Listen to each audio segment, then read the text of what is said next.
Hello, this is Colleen with Speaking of Spirits, and I'm here with Gina and Kate. Hello. We are talking about how spirits manifest and the types of manifestations. In the paranormal community, there's this huge debate as to whether an orb is a manifestation or just dust. Right? It's just dust. Quit posting orbs. And here's, you can tell dust. You can tell dust. And bugs, right? And bugs. Commonly Yeah. When you, as when we're putting together a video, you can go frame by frame on these videos and look at something. We'll look at something, and if it's an insect, you can see the wings. Yeah. Frame by frame, you slow it down. Or it has a different movement. Mm-hmm. And dust, a lot of times, it's drawn to your vents, your heat returns, your AC returns. It's being drawn or blown. So when something that looks like a really clean environment, when you get a night vision camera set up and you turn off the lights and everything becomes black and white, if somebody walks through that space, dust goes everywhere. Even a really clean environment is dusty. Mm-hmm.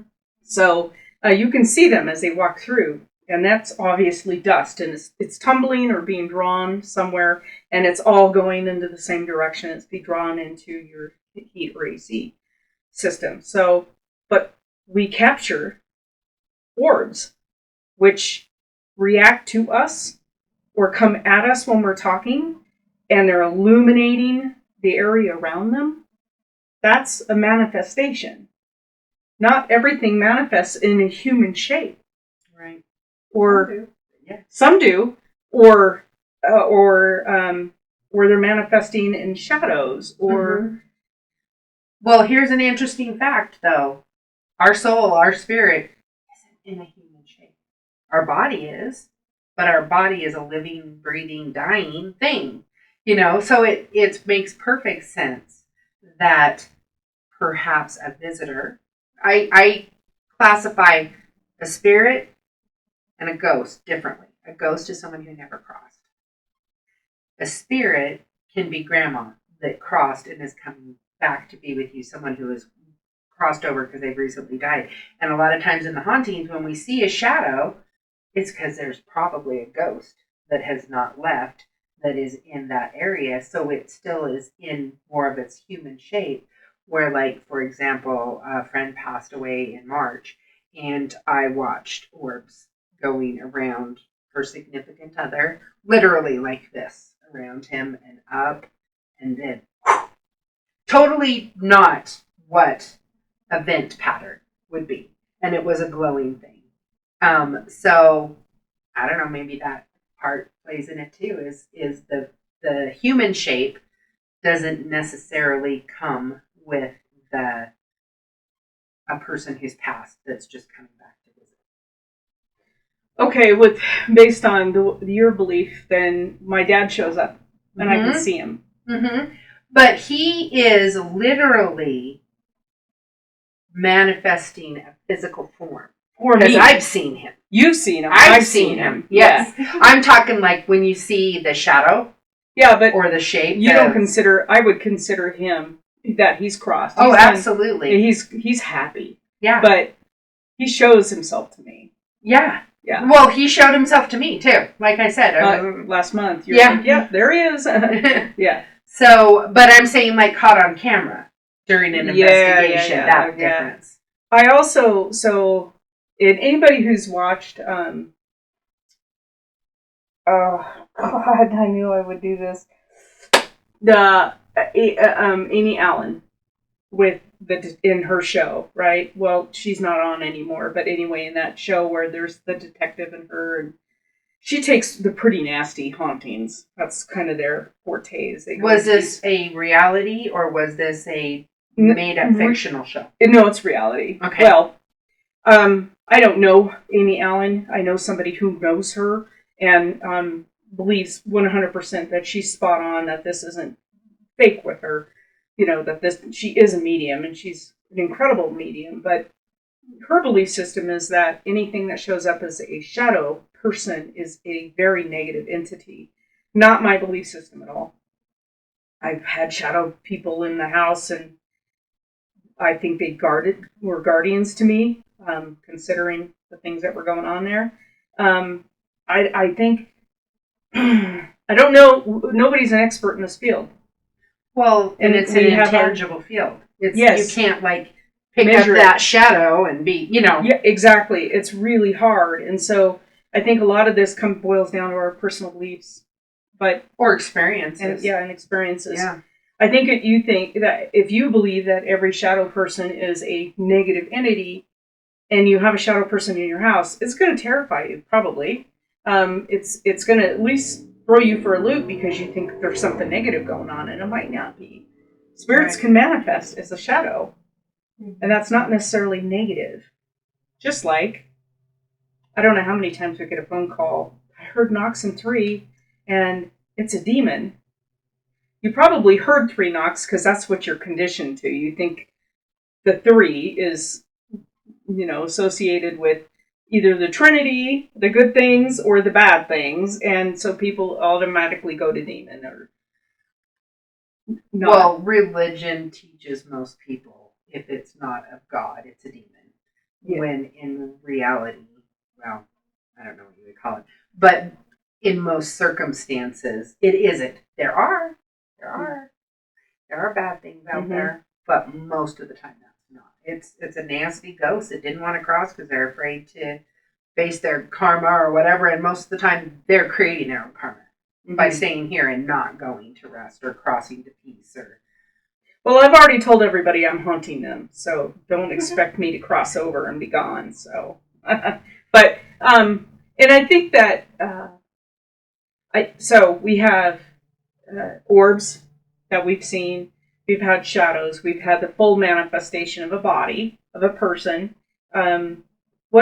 We've had obviously manifestations of smell, or you can hear them, you're audibly hearing them, or all of the above's going on at the same time. What are other manifestations that you've run across? Are there flashes? Like, I haven't run across a lot. This is kind of newer field. Like, this is something I've more recently opened up to. But I feel like sometimes you see a lot of flashes out of the corner of your eyes, and I've been told that's something.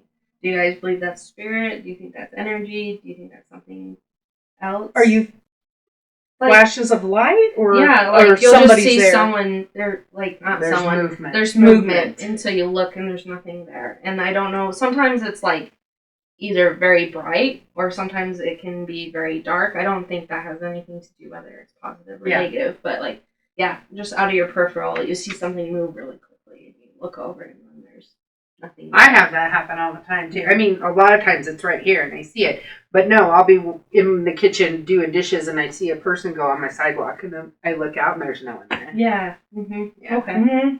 I get that a lot in my house. I'll get like, and I look, there's no dogs. The dogs are outside or they're all asleep or Well, a really fun, and by fun I mean not fun for most people that experience, is the physical manifestation. The pinch, the scratch, the hair pull, the thing flying off the shelf, the door slamming, the drawers pulling out. Those can be very, very startling to people. And like, I describe it, it was an incident that I experienced in Scotland, and a linebacker tackled me. In the cemetery? I moved the energy. As we walked up, you could feel the ominous. I wouldn't say he was I don't know what kind of person he was, but he's stuck in that grave, so I'm going to say he probably wasn't a great person. Anyway, it was like, my friends were like, yeah, we're not going in there. And I'm like, yeah, we are. And I walked over, and I'm like, we're admiring. It was like a vault, kind of a building thing. It wasn't a building, it's hard to describe it, but they have walls around some of the burial plots.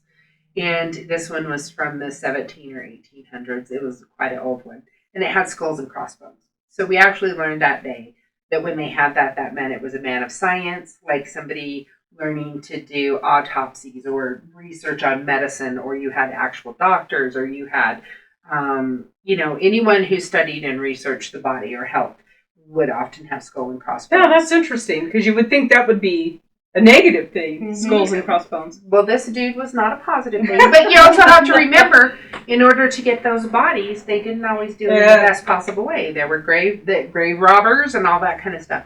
So I went over and I'm like, we're going to come in here. I'm going to move this energy back. We want no harm. We want no, we're not trying to do anything destructive. We just want to look.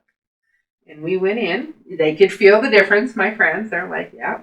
We went in. We spent about 5 minutes in there. We took some pictures. We touched. It was like awesome. And so they went out, and I went back to the door, and I stood there, and I said, thank you very much. I'm going to go ahead and put back in, I don't know, got your energy shield or whatever. Put it back. Appreciate it. I turn around, and wham! I got hit by, I don't even know, it knocked the wind out of me. I've never had anything do that. So yeah, can be huge physical manifestations. But I went back later and I said, and I'm out here and you're in there, so. Well, we had that happen on an investigation. I mean, I've been touched on an investigation several times, scratched, benched, whatever. But Phil, this is the one that cracks me up. So we have a guy on our team, and he's a Marine, and I think he was actually Army and Marine. I think he did too. Yeah. I remember correctly, he was in the Army and then the Marines. But he he kind of was a static, like not disbeliever, but not believer in the paranormal. And he would go just because he enjoyed going in. And then he got scratched that one time on the investigation at Pocatello Creek, and he comes running in. And he goes, look, I've been scratched. And he lifts up his, it was cold, and he had all his shirts on, his sweatshirt and his jacket, and he was so and proud. They were tucked in and the whole bit. Yeah. It wasn't like you could have, it was cold out, so he had his bundled up, and he felt a burning on his stomach. I think it was his stomach. And then there was this huge rake right across him. Yeah, he was so excited. So, yeah, we always say in an investigation, I always tell them whatever's there. I said, do not touch the rest of the team. You can touch me, but do not touch the rest of my team after that, because they're, So yeah, it is interesting, but yeah, and the manifesting of, wasn't it like a shot glass? Something at one of the investigations, they had a shelf and a glass of some sort, something glass flew. I want to say it was Old Town, but I can't remember. I can't remember where it was. Do you remember that remember it happening? Yeah. My mom and dad told stories of a friend. This is out by Rockland, which is a small farming community. And they said the house that they were in was haunted. You'd watch the rocking chair rocking. Oh. No one was in it or near it. But one of its fun things was knives being thrown. Yeah. They weren't just thrown. They stuck in the wall. They hit that is not cool. Yeah, they was like, yeah, that is a little dangerous. But yeah, they literally, it wasn't like it fell off the cupboard. Like somebody I was talking to last week just had that happen to them. A knife? Yeah, and I can't remember who I was talking to. A friend who said, this is going on. I'm like, well, that's not good. Yeah. Well, and here's the interesting thing. Nobody was harmed. Yeah. So you're like, was it trying to scare them? Was it trying to warn them? Don't get up in my business or whatever. Check on my knife throwing skills. Yeah, I've been working on it the whole time I've been on this. Yeah, and she said they had a chandelier thing, and you'd be sitting there and play cards, and all of a sudden the shadows would get weird, and you'd look up and the chandeliers. They're doing that, yeah. There was a really cool old restaurant in San Angelo. There's one little street that's like one block that's just really cool. So that's cool in San Angelo. Sorry if you lived there, but really hated it when I lived there. But there was this really old restaurant, and that was the primary thing. You go in there, and I'd sit there and go, because there was just so much energy in this place, right? Oh, yeah. And the cooks would always say, yep, knives are thrown at us every single day. Like, boom, right into the wall. And their wall was littered with, and they would never be hurt. I don't know how that timing, when a busy kitchen would happen. They would have big card parties, and Mom would say, there'd be 8-10 people there, because they'd have, the card table set up and be playing bridge or pinochle or poker or whatever card game. And a knife would come. Sometimes it would fly from the kitchen out into the next room, the dining room where the big table was or whatever, and stick right in the wall. So you knew it was thrown with force. Not one person ever hit. But that's what they were like, I'm not sure when I spend more time Yeah, so that's a manifestation, obviously. And then what we have found is, like Gate City Coffee, we had the accountant that just never left. Mm-hmm. He's been dead for like 100 years and he's still working. I'm like, dude, you don't have to come to work every day. Put the books down, sir. Yes, it's like, please go have fun now. You're dead. Well, It's it's like, poor interesting. guy. I don't know if you ever watched the show that Robin Williams did about his wife. I think she committed suicide and she was kind of stuck in this limbo purgatory. This is a movie? It's a movie. Oh, okay. Yeah. And he went there. She didn't know. She had died. She didn't know that it wasn't reality, but she was stuck in this, like, rut in the record or whatever you want to call it. And I think that that's probably like the person at Frasier and like that guy to help him move on. I did a house that this young couple bought and they still live there now, but it was haunted. The first day they moved in, he went to put his suitcase up on the shelf in the storage room, turned around before he'd get to the door, the suitcase come flying off the shelf at him and hit him in the back of the legs. And they were just like, oh, great, we just put all the money that we have in the world. No wonder there was such a good price on this house. But I did research and I went over and did a cleansing and a clearing there. But we found that the man who, he didn't build the house himself, but he was the first owner, he was like stuck there. And his wife, he died, I think he died after his wife. But I found the headstone. I took a picture of the headstone. I'm like, look, here's your headstone and your wife and your family's waiting for you. And they never, like, if you looked at in Pocatello, it's on, it was on recipe cards at that point. The number of residents, like when they sign up for the water or whatever through the city, they had like 13 different tenants over like a 7 to 10 year period. So you could tell people would move in and be like, yeah, I'm going to move out. But yeah, it's really interesting that they can, conjure's probably not the right word, but get that much energy to physically cause doors to slam, drawers to pull out, knives to go flying. Footsteps Pinches. behind Footsteps you. are a big That's thing. a big one. Yeah, that's what I have. Yeah. So it was like every time I went up the stairs, they were right behind me. I could hear them right behind me. Yeah. Yeah, I've heard disembodied voices. That's another manifestation, right? So we've heard that on investigations. You hear that sometimes. You hear your name being called. You'll hear, hey. Yeah, that's, yeah, and you turn around and you're like, okay, well, say more than that. I need more than that to work with. The apparition is a big thing. It comes to me every once in a while, especially when I go to bed. Like I'll be in bed and I'll be reading or something right before I wind down for the night, and then somebody shows up in my bedroom and they're pacing at the end of my bed, or had an old man, and put it out on our paranormal page. I said, "There's an old man who just showed up. Does he belong to anybody here?" And a woman messaged me right away and said, describe him. And I told her he had one shoulder hunched and one up, one down. This is what he looks like. She said, I think she said either that's my dad or my grandpa. I just passed away last week or something. So they'll come to me in various, once in a while. Yeah. It doesn't happen very often. I had one who was actually my friend who passed, blew up my flat screen. Literally, it exploded. It didn't like shatter, but all the internal stuff, because I took it in to see, and in there, like, did you have like a power surge? Maybe. Possibly. But yeah, flip my faucets on. This was one. I had a vase I had 3 vases. 2 had the 6-inch pillars in it, and the front one had 2 4-inch. So it was taller, but they were stacked on top of each other. She knocked that glass vase off the top of my refrigerator. The 2 candles were perfectly sat on my countertop, still stacked. The vase hit the floor, rolled across the room, and hit me in the feet. And it did not break. It went off the top of my fridge onto a hardwood floor. So it's strange. And that, I don't know. It's, I know I affect energy, so I imagine they do, or they can pull in on mine, or with all of our electronics and everything that we have, they can absorb it. But it's kind of boggling to know the things, the physical scratches or bruises or a slap mark to the face. And how do you, like with me, if we get into a really active building, I'm exhausted within a couple hours. I can't function anymore. You know, you see these shows with ghost hunters that stay there all night long. That is never going to be me. I'm like within a few hours, I'm shot. I can barely walk. I can't. We may I'm need just- to work on how you shield. Because it's like when we did the Stricker Ranch, Oh yeah, that was. I'm super claustrophobic. I have extreme allergies. And I was in a potato cellar with, I don't even know how many people in there all the time. And I was in the back. And I that was the first time I did group reading in public.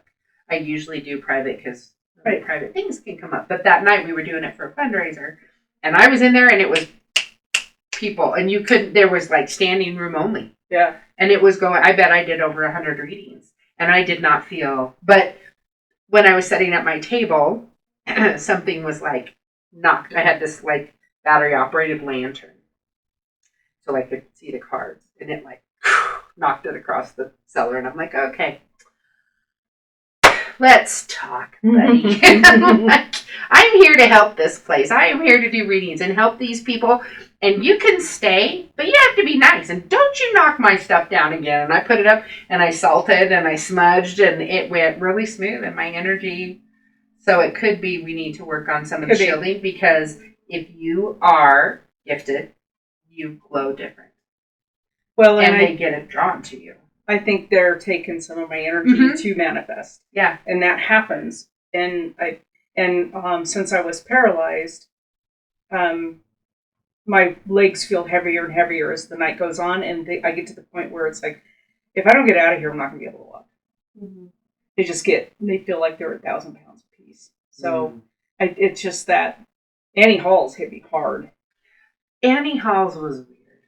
That one, I felt like it was easier. I don't know. So I feel like with myself, I'm very gifted in shielding, so almost I have to like give myself permission to feel, or else I won't feel anything. But in Annie's Hall, I felt like there were some spots where it was just like either very heavy or like, yeah, just kind of that drain, and you just kind of put it back up for a second, and then like I put some find more. I have like a medicine bag that I'll put in my front pocket, and because it's by my heart and it's by my solar plexus for protection. Pocket. Yeah, it is. It's like a little leather satchel, and it's got stuff from all around the world and protection things and things people have given me and all of that. And I find like that sometimes it's like, okay, I've locked myself in the vault. I need to let a little bit in, but sometimes it's like, not supposed to be letting this in. Like, I didn't have it that day in Scotland, but normally, like here when we've investigated, I literally can feel them run up on me, and I turn around and they're like, just kidding, and they, so it's interesting. But yeah, I like feel like, okay, I need to open the window a little bit because I'm not feeling anything. Mm-hmm. Maybe the reason why it affects me, I don't mind them using my energy because I'm trying to figure out who they are. Mm-hmm. But then it's like all or nothing. They take it all. Mm-hmm. It's really hard. It's like I don't have okay, you can only have 50% tonight so I can keep functioning. It doesn't work like that with me. Maybe what you'll need to do is use because don't you have that one staticky thing that puts energy out? Using that with you while shielding yourself more and see if that doesn't reduce that drop. Because, there's a lot of people and they're like, oh, my head hurts or my ears are ringing or like you said, my legs are really heavy or, I'm having my back hurts now and all that. Yeah. By the time I turn onto the road that takes me home, then I feel it go, and then I can get home and take care of critters and do everything I need to do before bed. But boy, I'll tell you, there are some investigations where it's like, oh, I'm there 20 minutes and it's like, I need to leave. But you got to keep working through it because there's all this stuff going on. And I just feel this battery just go with me. Well, and our literal batteries go. Sometimes the recorders or whatever with a full brand new battery or a full charge and it's like... Yep. So beware of that if you guys are thinking about getting into investigation realm. It'll not only drain all of your equipment batteries, but your battery can go like that. And so be cognizant of that. And I'm pretty good about saying, okay, gotta go. We gotta end this, or you guys stay. I'm heading out because I just can't function anymore. Yeah. It's like there's nothing left for me to give. Yeah. So Well, and a super important piece of advice for anyone that's doing investigations, including our team, is mindfully, as you leave, you wipe your feet. Nothing may follow me. And Yeah. putting that, and when you come in, whatever is here has to stay here. And it sounds silly, but it really can make a huge difference because I think it was Annie, it might have been Annie House, somebody got a hold of me and was like, I think something followed me. I do think it was Annie. Yeah. Yeah. And it was like I walked them through. I'm like, do a detox bath. Go Yeah. outside, wipe your feet, smudge your house because they can hitchhike. Yeah. Some of them, not all of them. A lot of them are stuck in that Right. spot. But there was a lot of things that happened in that area of Pocatello with the underground tunnels and with the railroad that came through and the gambling and prohibition and all of those kind of things. So I think there are roaming spirits around that area and those that are in a particular place. I don't think that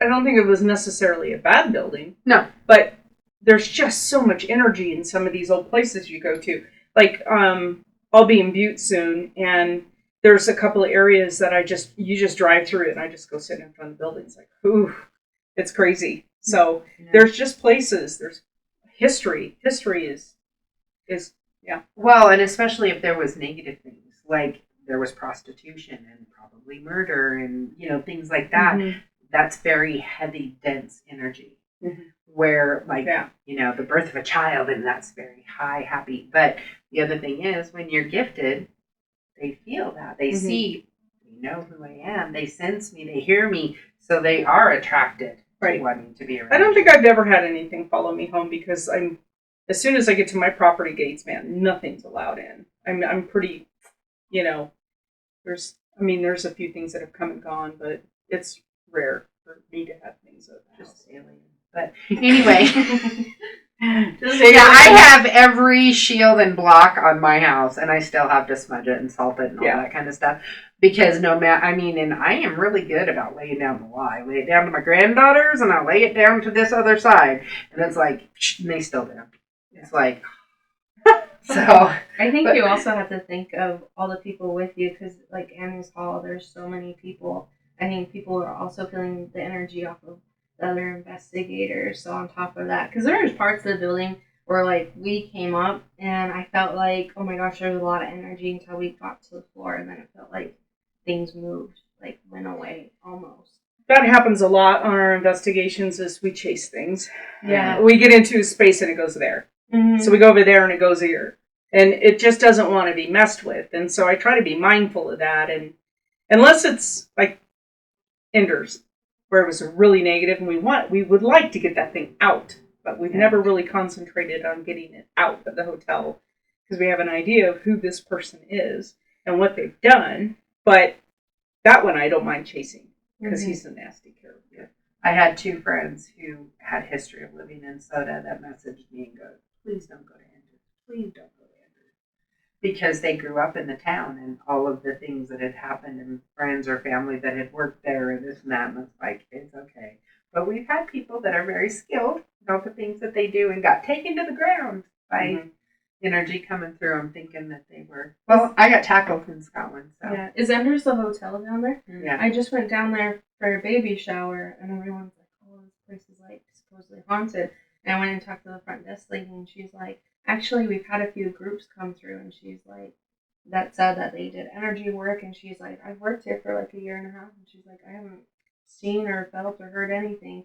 So it'd be interesting to have. I don't know when you guys went to Enders. We did like 4 investigations there or something. Yeah, like the last one was like a couple of years ago. 2.5. It's changed management and this and that, and it's Well, you also have the people believing is seeing and seeing is believing, and like she could be someone that's like, we're not sensitive to it. Yeah, I just thought it was interesting.